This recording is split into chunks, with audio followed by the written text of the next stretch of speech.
Welcome to Galavante's Tastemaker series, where we bring the most fascinating people from our travels around the world home to you.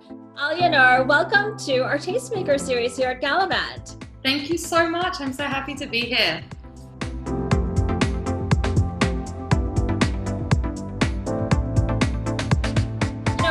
I found your book because I was really looking for some great content on travel, and it was so inspiring. I read on your bio that you worked for the United Nations.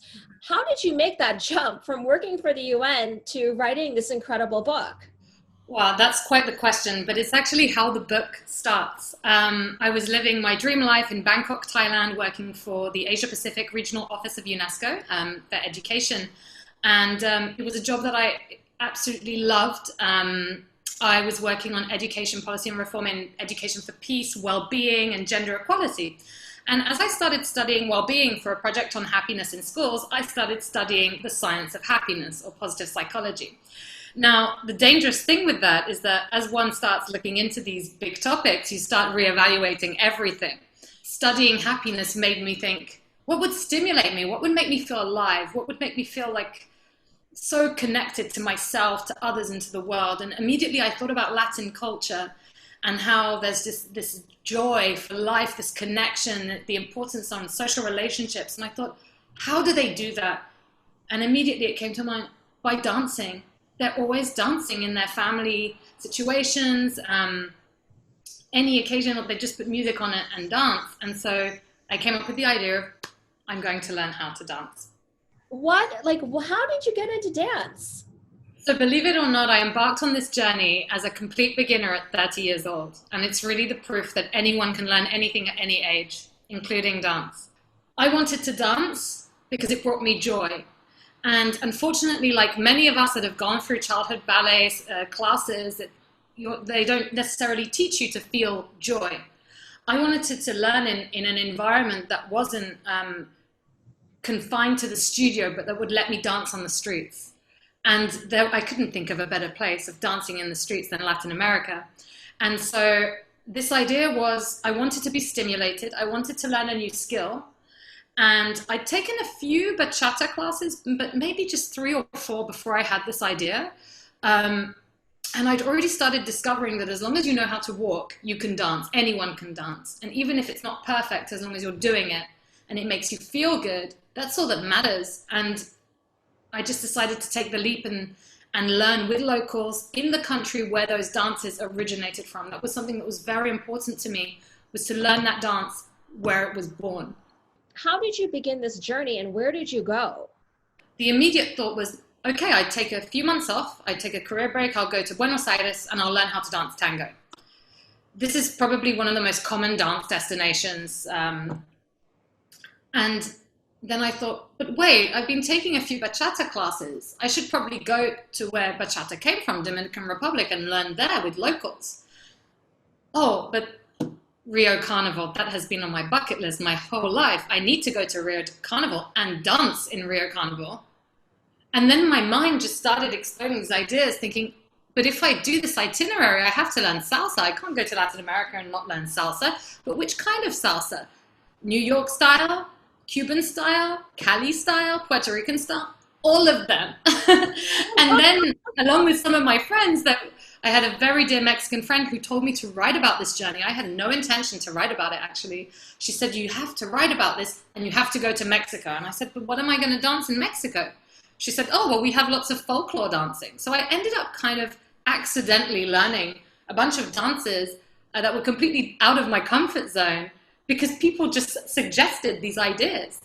And so the itinerary kind of grew, and I thought about the kind of music that I like and the kind of dances I wanted to learn.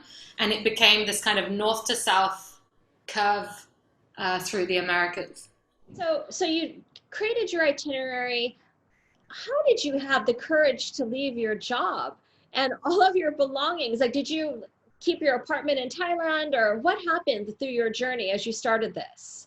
So this was the really tough part. I was absolutely terrified. What would people think? Because my career was really just taking off. I'd published, at what I consider a young age. By 30, I already had published several research publications on education and well-being and peace. And I was already getting opportunities like being a keynote speaker. And that's the moment that I was leaving. So what I did is I really took my time. I spent about 9 months after making the decision to actually leaving. And I took my time before kind of breaking the news. And in a way, it's interesting because at the time I didn't want to tell my colleagues that I was leaving to dance. I told them I was leaving to be a freelancer, to go to Latin America. They all knew I was obsessed with Latin music, with Latin culture, with speaking Spanish. So they weren't surprised when I said I'm just going to work remotely. This was before the pandemic, working from home. It was even in the earliest days of the digital nomad movement. I didn't even realize I was becoming a digital nomad, you know, but I was.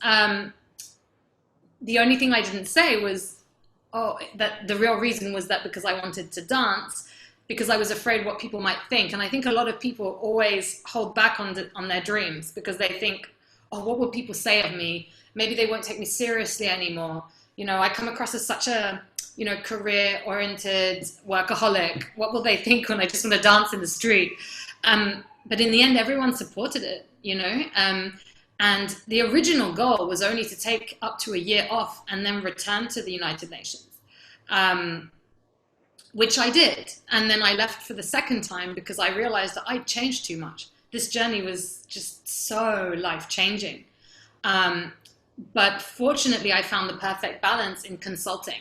As a freelance consultant, it allows me to work from anywhere, to keep doing that work while having the time to dance and explore and travel, and document my experiences on my blog and on my Instagram. Well, it's really a unique opportunity when you're able to take something that's a passion and really make it into a living, which is extraordinary. And there's a reason why you're able to do that. You actually have this book that you created. Can you tell us a little bit about the book, like what countries you write about, and also I would love to hear all these gorgeous places you went to. What was your favorite place? Oh my goodness, that's such a difficult question. So this is Finding Rhythm, an international dance journey, which is actually chronicles the entire dance journey that I did in those 10 months after leaving the UN. This story starts off in Bangkok, actually. It starts off at that moment where I'm making that life-changing decision. And then I go off onto my journey, starting in New York, going on to Mexico, Cuba, Dominican Republic, Puerto Rico, Colombia, Brazil, and Argentina. And then it ends in the UK once I've returned home. In each of these places, I feel I discovered a different angle. Dancing was not necessarily the final goal. It was a lens. It was a window onto those cultures and onto those countries because it allowed me to discover the culture in a way that I never would have by visiting as a tourist. And it was just such a powerful way to spend time with locals and to connect with them in the most human way possible, which is to hold their hands, look into their eyes and dance with them, connected by the music. And it gives me goosebumps just thinking about it. So in total, I learned 18 dances. Each dance taught me something different about myself and about the country, which was very surprising. I knew I would learn about the culture and the country. I didn't expect that it would tell me so much about myself and allow me to grow as a person. And so I can't really give a favorite. I can just tell you in which country gave me the best sense of body image, for instance, Brazil and Puerto Rico, and perhaps Cuba as well. Which country taught me to embrace softness and femininity? I'd say Cuban salsa really helped me with that. In which dance did I feel like a complete queen? Samba in Rio, obviously. You know, every dance gave me a different facet to explore. What's next for you on this journey? Because you're still consulting for the UN, but clearly there's something very special here that's happening with your book. I really do believe that if more people danced, the world would be a better place. I also feel that linking with my work at the UN, that dance is something that has a lot to bring to education, that it's something I would like to advocate for.